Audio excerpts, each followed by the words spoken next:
हर हर महादेव दोस्तों आपका अपने चैनल फुल एंड फन में बहुत बहुत स्वागत है।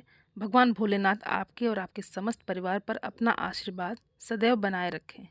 दोस्तों आज की वीडियो में मैं आपसे बात करने वाली हूं कि मात्र 11 सोमवार में हम किस प्रकार से शिवलिंग की पूजा करें, कौन सी वस्तु शिवलिंग पर अर्पित करें और कौन सी वस्तु शिव मंदिर से हम अपने घर लेकर आएं, जिससे कि हमारे घर के समस्त कष्ट दूर हो जाएं। किसी भी प्रकार का कष्ट हो, आपका कोई भी परेशानी आपके जीवन में हो, धन का अभाव हो, कर्ज से परेशान हो या घर में बहुत अधिक क्लेश रहता है। कई लोगों के परिवार में सदस्यों की आपस में बनती ही नहीं है। परिवार में इतना अधिक क्लेश रहता है कि आपस में जो रिश्ते हैं वो बिगड़ते जा रहे हैं। तो इस अवस्था में ये उपाय आपके लिए एक चमत्कार की तरह काम करेगा। इसके अलावा अगर आप पितरों से परेशान हैं, आपके घर में पितृदोष है, पितृदोष की वजह से तमाम तरह की परेशानियां बनी हुई हैं। मैंने पहले भी वीडियो में कई बार आपको बताया है कि पितृदोष की वजह से कितनी अधिक परेशानियां हो जाती हैं। पितृदोष अगर होता है तो घर में किसी भी प्रकार का मांगलिक कार्य नहीं हो पाता है। बच्चे बड़े तो होते हैं लेकिन शादियां नहीं हो पाती हैं। घर में धन बहुत आता है लेकिन टिकता नहीं है या धन का आगमन ही नहीं होता है। आप कितना भी धन कमाते हैं, कर्ज में ही फंसे रहते हैं, कर्ज में डूबे ही रहते हैं। बड़े से बड़ा व्यापार होता है और पितृदोष अगर आपके घर में लगा हुआ हो तो व्यापार चलता ही नहीं है। आप जहाँ भी पैसा लगाते हैं डूब जाता है। अगर ऐसी स्थिति है तो समझ लीजिए ये पितृदोष है।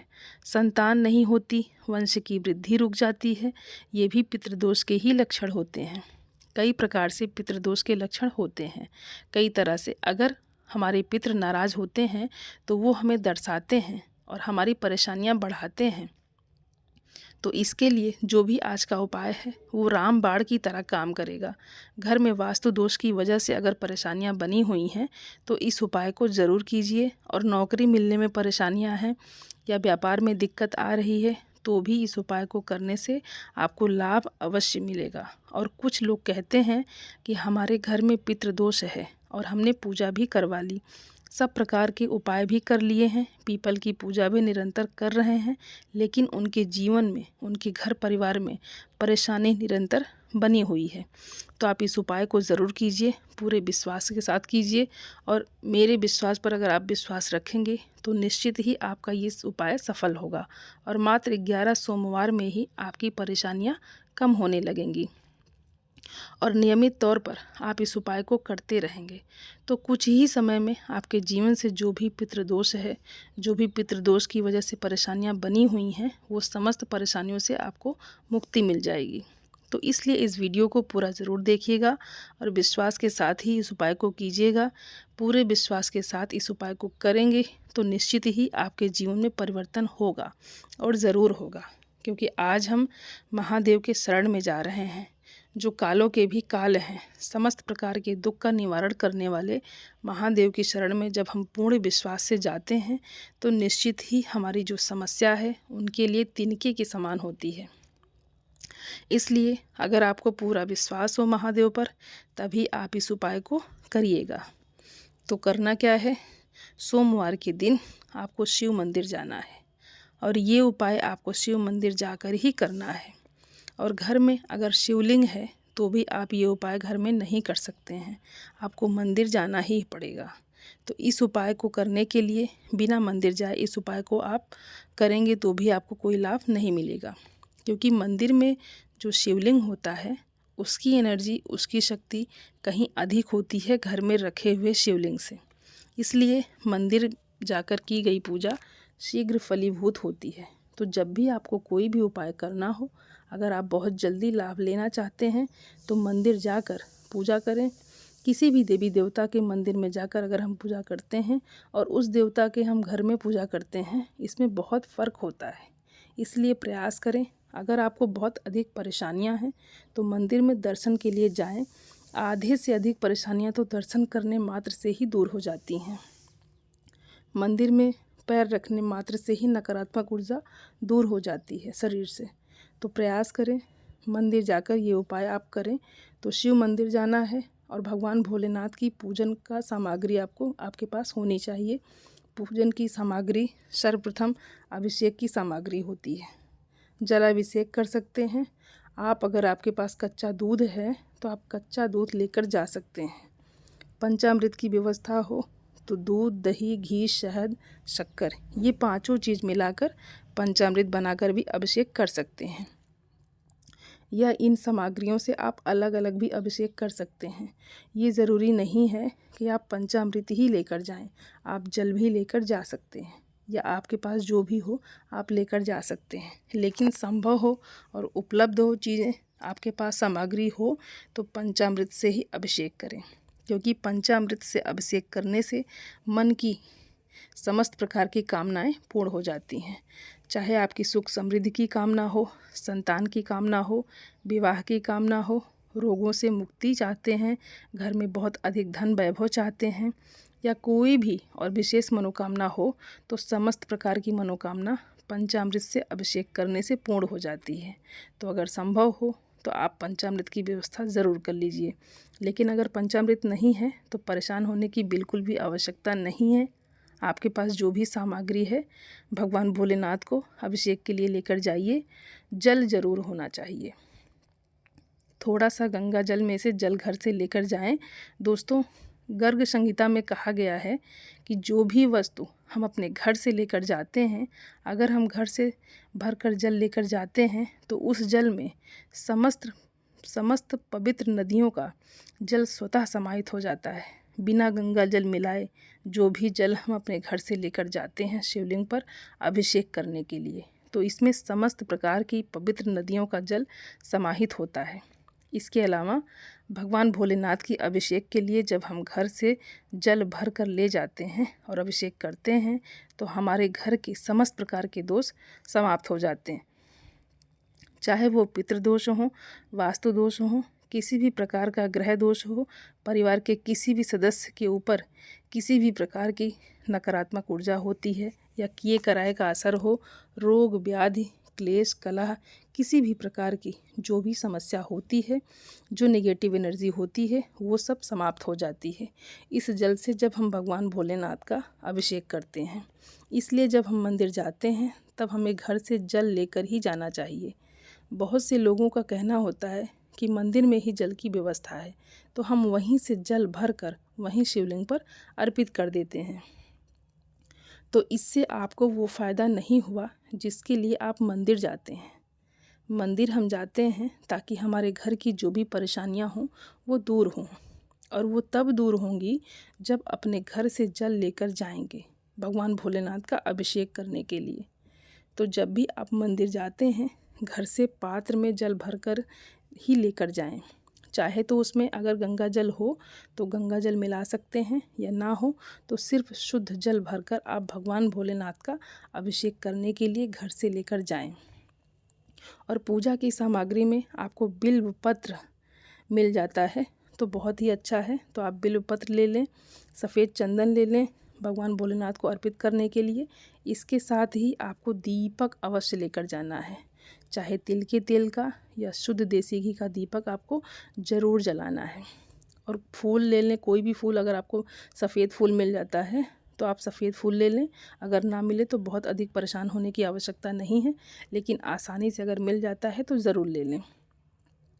तो सुबह आपको शिव पूजन की ये सभी सामग्री लेकर शिवालय जाना है, शिव मंदिर में जाना है, जहाँ भगवान भोलेनाथ की पूजा आपको करनी है। और अगर आपके घर के आसपास कोई ऐसा मंदिर है, यानी कोई ऐसा शिवलिंग हो जो पीपल के वृक्ष के नीचे हो, तो ऐसे शिवलिंग का पूजन करने से आपको शीघ्र ही लाभ होगा। और यदि नहीं है तो जो भी आपके घर के आसपास मंदिर हो, आप वहाँ जाकर भगवान भोलेनाथ की पूजा करें। सबसे पहले जल अर्पित करें, पुष्प अर्पित करें, पंचामृत अर्पित करें, और भगवान भोलेनाथ का मंत्र जपते हुए एक दीपक आपको प्रज्वलित कर देना है।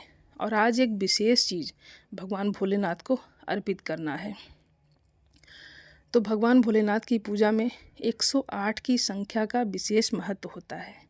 108 की संख्या में जब हम भगवान भोलेनाथ को कोई वस्तु अर्पित करते हैं तो भगवान भोलेनाथ उस कामना को अवश्य पूर्ण करते हैं जिस कामना के लिए हम उनकी पूजा कर रहे हैं। हमारे जीवन की जो भी समस्याएं हों, अगर आप भगवान भोलेनाथ पर 108 बिल्वपत्र या धतूरे के पुष्प या कोई भी उनकी प्रिय वस्तु अर्पित करते हैं तो इसका बहुत जल्दी आपको लाभ मिलता है। तो आपके पास कोई भी सामग्री अगर 108 की संख्या में हो तो अवश्य अर्पित करने चाहिए। अब बहुत ही आसानी से जो मिल जाने वाली चीज़ है वो है चावल। तो चावल तो सबके घर में होता है, तो अपने घर से चावल ले लें जो कि बिल्कुल भी टूटे हुए ना हो, खंडित ना हो। ऐसे चावल आप 108 की संख्या में गिन कर ले लीजिए और एक एक चावल का दाना आप अपने दाहिने हाथ से उठाकर भगवान भोलेनाथ पर अर्पित करें। ओम नमः शिवाय का जप करते रहें और 108 दाने चावल अर्पित करने के बाद भगवान भोलेनाथ की आरती कपूर से करिए।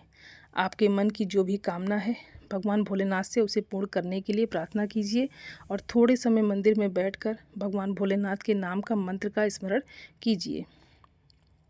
अपनी जो भी परेशानी, जो भी समस्या, चाहे जिस भी प्रकार के संकट से घिरे हुए हों, समस्त प्रकार के संकट भोलेनाथ से मंदिर में बैठकर कहिए कि आप इस परेशानी में हैं, इस समस्या से जूझ रहे हैं। भगवान भोलेनाथ आपकी मदद करें इस समस्या से बाहर निकलने के लिए। और मन की कोई कामना है, कोई भी कामना है तो भगवान भोलेनाथ से उसे पूर्ण करने के लिए प्रार्थना कीजिए। जब भी हम भगवान भोलेनाथ के मंदिर में जाते हैं तो थोड़े समय मंदिर में हमको ज़रूर बैठना चाहिए। शांत मन से बैठकर अपने मन की प्रार्थना कर सकते हैं। कोई समस्या यदि आपको नहीं है फिर भी थोड़ी देर तक बैठना चाहिए और मन से भगवान भोलेनाथ को धन्यवाद करना चाहिए।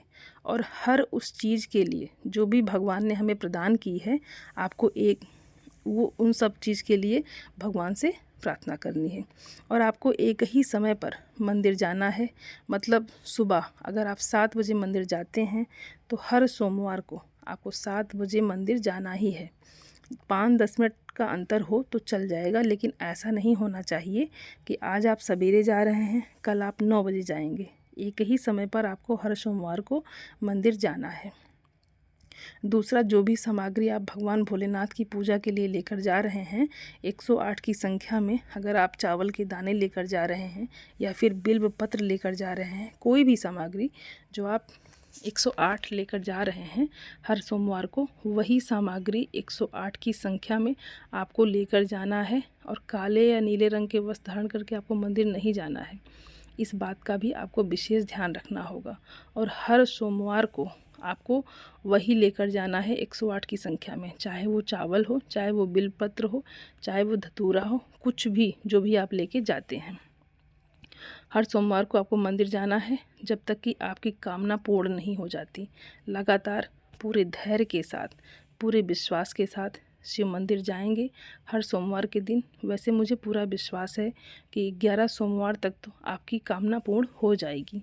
और अगर पूर्ण नहीं होती है, थोड़ा समय लगता है, क्योंकि कई बार हमारे प्रारब्ध ऐसे होते हैं कि पूजा पाठ करने के बावजूद भी बहुत समय लग जाता है उन प्रारब्ध को काटने में। तो आप धैर्य बनाए रखिए, लगातार चरणों में रहिए, आपकी कामना अवश्य पूर्ण होगी। समस्या चाहे कोई भी हो, भोलेनाथ के चरणों में गए हैं तो मन में विश्वास रखें कि हर समस्या दूर होगी। दोस्तों, अब आपको भगवान भोलेनाथ के मंदिर से जलाधारी से गिरता हुआ जल आपको अपने घर में लेकर आना है। पूरे घर में उस जल का आपको छिड़काव कर देना है और घर का जो मुख्य द्वार है उस पर भी जल का छिड़काव अच्छे से आपको करना है, जिससे कि किसी का भी किया कराया आपके घर पर कुछ हो या किसी भी प्रकार की नकारात्मक शक्तियाँ अगर आपके घर के आसपास हो तो बहुत दूर हो जाएगी। और घर में जल का छिड़काव करने से आपके घर से समस्त प्रकार के दुखों का नाश होगा, दरिद्रता का नाश होगा, घर में क्लेश कलह सब दूर होगा, परिवार के सभी सदस्यों में प्रेम की भावना भी बढ़ेगी। इस उपाय को आप ज़रूर कीजिए। शीघ्र ही परिवार के सभी सदस्य एक दूसरे की बातों में सहमति भी रखेंगे और कितना भी बड़ा पितृदोष हो, ग्रह दोष हो, वास्तु दोष हो, सब दूर हो जाएगा। तो आप इस उपाय को सच्ची श्रद्धा के साथ ज़रूर करिए और आपको बहुत ही जल्द इतना अच्छा लाभ दिखेगा कि आप लगातार निरंतर अपने जीवन इस कार्य को करेंगे। और इस उपाय को करने के लिए बस एक ही बात का आपको विशेष ध्यान रखना है कि जब भी कोई भी उपाय आप करें तो सच्ची श्रद्धा के साथ ही करें, पूर्ण निष्ठा के साथ ही करें। तो ये जानकारी आपको अच्छी लगी हो तो वीडियो को लाइक और चैनल को सब्सक्राइब ज़रूर कर लीजिएगा। जो लोग चैनल पर पहली बार आए हैं, आप सभी को हर हर महादेव। धन्यवाद दोस्तों।